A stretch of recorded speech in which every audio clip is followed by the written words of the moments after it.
नमस्कार, रूबरू देख रहे हैं आप और मैं हूं आपके साथ शिवानी रतूर।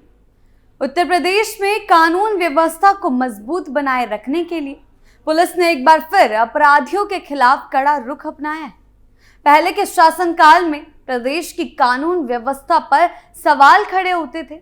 अपराधी बेलगाम थे, उन्हें किसी तरह का डर नहीं था और वो खुलेआम सड़कों पर घूमते हुए वारदातों को अंजाम देते थे।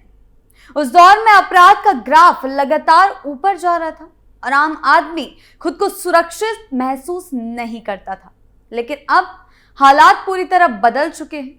बीते कुछ दिनों में प्रदेश के अलग अलग जिलों से पुलिस मुठभेड़ों की कई बड़ी घटनाएं सामने आई। इन कार्रवाइयों में कई बदमाशों को गिरफ्तार किया गया, कुछ घायल हुए और एक खतरनाक इनामी अपराधी को पुलिस ने मुठभेड़ में मार गिराया। इन घटनाओं से ये साफ संकेत मिलता है कि पुलिस अब अपराध और अपराधियों के प्रति किसी भी तरह की ढील देने के मूड में नहीं है। क्या कुछ चल रहा है, आइए जानते हैं विस्तार से। यूपी में तड़ातड़ एनकाउंटर। प्रदेश के आगरा, उन्नाव, लखीमपुर खीरी सहित कई जिलों में पुलिस और बदमाशों के बीच आमना सामना हुआ। इन मुठभेड़ों के दौरान पुलिस ने न केवल अपराधियों को काबू में किया बल्कि उनके पास से अवैध हथियार और चोरी का सामान भी बरामद किया। पुलिस अधिकारियों का कहना है कि इन कार्रवाइयों का मकसद आम जनता में सुरक्षा की भावना मजबूत करना और अपराधियों में कानून का डर पैदा करना है। प्रदेश में कई जगहों पर चली गोलियां। आगरा में चोरी के आरोपियों से मुठभेड़, एक्टिव मोड में योगी सरकार। जी हां, आगरा के थाना सिकंदरा में पुलिस को बड़ी सफलता मिली। सूचना मिली थी कि कुछ बदमाश इलाके में किसी बड़ी वारदात को अंजाम देने की फिराक में हैं और ये सूचना मिलते ही पुलिस टीम ने इलाके में घेराबंदी की। जब पुलिस ने संदिग्धों को रोकने की कोशिश की तो बदमाशों ने फायरिंग शुरू कर दी। आत्मरक्षा में जवाबी कार्रवाई की गई, जिसके बाद मुठभेड़ हुई। इस मुठभेड़ में 4 बदमाशों को गिरफ्तार कर लिया गया। इनमें से एक बदमाश के पैर में गोली लग गई। घायल बदमाश को तुरंत इलाज के लिए आगरा के एसएन मेडिकल कॉलेज में भर्ती कराया गया, जहां उसकी हालात स्थिर बताई जा रही। पुलिस जांच में सामने आया कि ये सभी बदमाश कुछ दिन पहले एक तांबे की फैक्ट्री में चोरी की वारदात को अंजाम भी दे चुके थे। आरोपियों के पास से एक तमंचा, जिंदा कारतूस और करीब 90 किलो चोरी का तांबा बरामद किया गया। पुलिस का कहना है कि ये गिरोह लंबे समय से औद्योगिक क्षेत्रों में चोरी की घटनाओं को अंजाम दे रहा था। वहीं उन्नाव की बात करें तो महिला और बच्चों पर हमला करने वाले बदमाशों के खिलाफ पुलिस ने तेज कार्रवाई की। कोतवाली क्षेत्र में पुलिस को सूचना मिली थी कि कुछ आरोपी इलाके में छुपे हुए हैं। जब पुलिस टीम मौके पर पहुंची और आरोपियों को पकड़ने की कोशिश की तो बदमाशों ने पुलिस पर फायरिंग कर जवाबी कार्रवाई की गई, जिसमें एक आरोपी गोली लगने से घायल हो गया। वहीं उसके 2 अन्य साथियों को पुलिस ने मौके से ही गिरफ्तार कर लिया है। घायल आरोपी को इलाज के लिए अस्पताल भेजा गया। पुलिस अधिकारियों के अनुसार ये आरोपी पहले भी कई आपराधिक घटनाओं में शामिल रह चुके हैं। इस घटना के बाद इलाके में पुलिस गश्त बढ़ा दी गई है। स्थानीय लोगों ने पुलिस की इस कार्रवाई की सराहना की और कहा कि ऐसे कदमों से अपराधियों में डर पैदा होगा और आम जनता में खुद को सुरक्षित महसूस करेगी। लूट के आरोपियों से फायरिंग। एक दूसरी मुठभेड़ दिल्लीपुर में हुई। यहाँ पुलिस को सूचना मिली थी कि कुछ बदमाश ई रिक्शा चालकों को निशाना बना रहे हैं। आरोप था कि बदमाशों ने एक ई रिक्शा चालक से बैटरी, नकदी और मोबाइल फोन की लूट की थी। पुलिस ने जब आरोपियों को पकड़ने की कोशिश की तो बदमाशों ने फायरिंग शुरू कर दी। जवाबी कार्रवाई में बदमाशों को गोली लगी। घायल बदमाशों को इलाज के लिए मेडिकल कॉलेज भेजा गया। पुलिस ने उसके पास से लूट का सामान और अवैध हथियार भी बरामद किए। पुलिस का मानना है कि आरोपी लंबे समय से इलाके में लूट की घटनाओं को अंजाम दे रहे थे और इनके पकड़े जाने से कई मामलों का खुलासा होने की उम्मीद है। लखीमपुर खीरी में इनामी बदमाश ढेर। जी हां, लखीमपुर से आई खबर ने पूरे प्रदेश में सुर्खियां बटोरी है। प्रधान इलाके में पुलिस ने 1 लाख के इनामी बदमाश तालिब उर्फ आजम को मुठभेड़ में मार गिराया।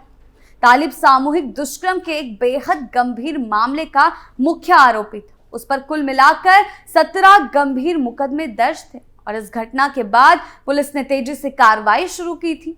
पहले ही 2 आरोपियों को मुठभेड़ के दौरान गिरफ्तार किया जा चुका था, लेकिन तालिब फरार चल रहा था। पुलिस को सूचना मिली कि तालिब फरदान इलाके में छिपा हुआ है।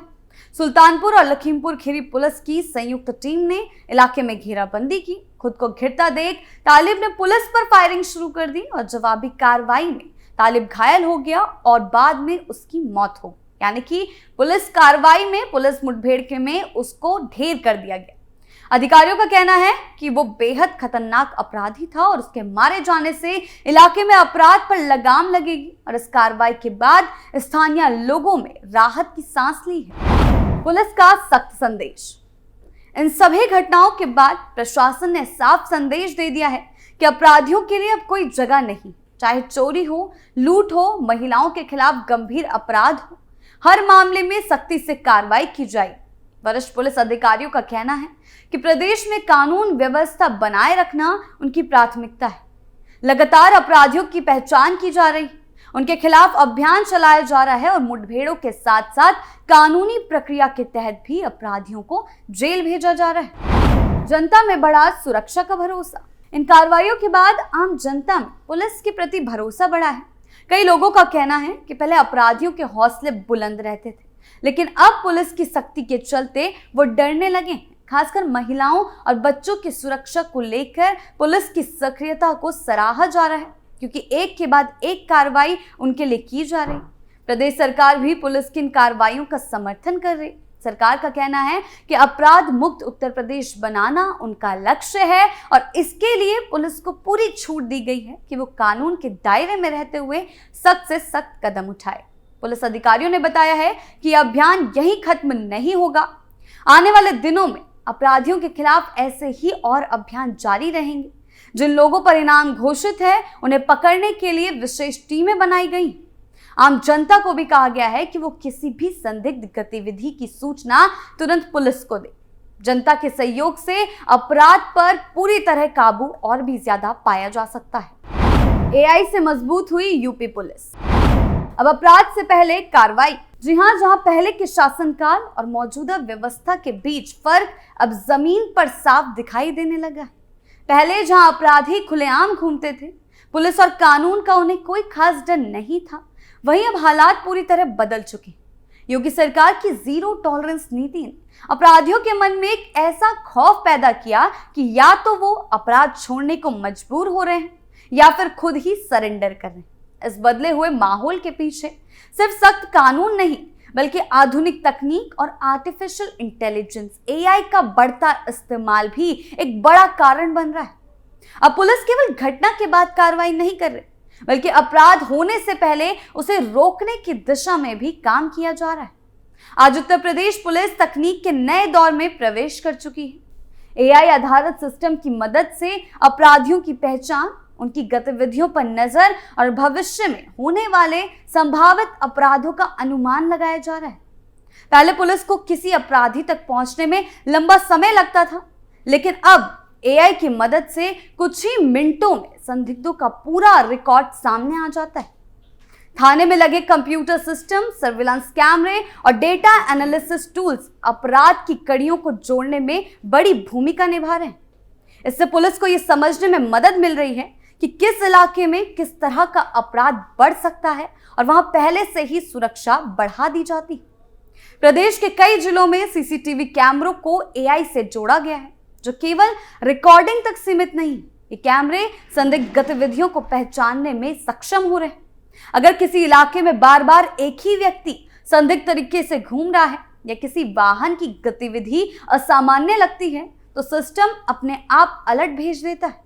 इससे पुलिस तुरंत मौके पर पहुंचकर जांच कर सकती है और यही कारण है कि अब कई जगहों पर अपराध होने से पहले ही पुलिस आरोपियों को पकड़ ले रही है। कुल मिलाकर योगी सरकार की जीरो टॉलरेंस नीति और आर्टिफिशियल इंटेलिजेंस का ये मेल उत्तर प्रदेश की कानून व्यवस्था को एक नई दिशा दे रहा है।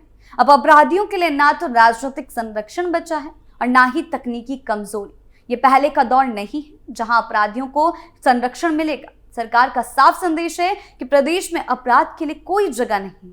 एआई के जरिए अपराध की निगरानी और त्वरित कार्रवाई ने पुलिस को और मजबूत बनाया है और इसका नतीजा ये है कि आज आम नागरिक खुद को पहले से ज्यादा सुरक्षित महसूस कर रहा है और अपराधियों की कमर लगातार टूटती जा रही है। आपकी इस बारे में क्या राय है, हमें कमेंट सेक्शन में ज़रूर बताएं। धन्यवाद।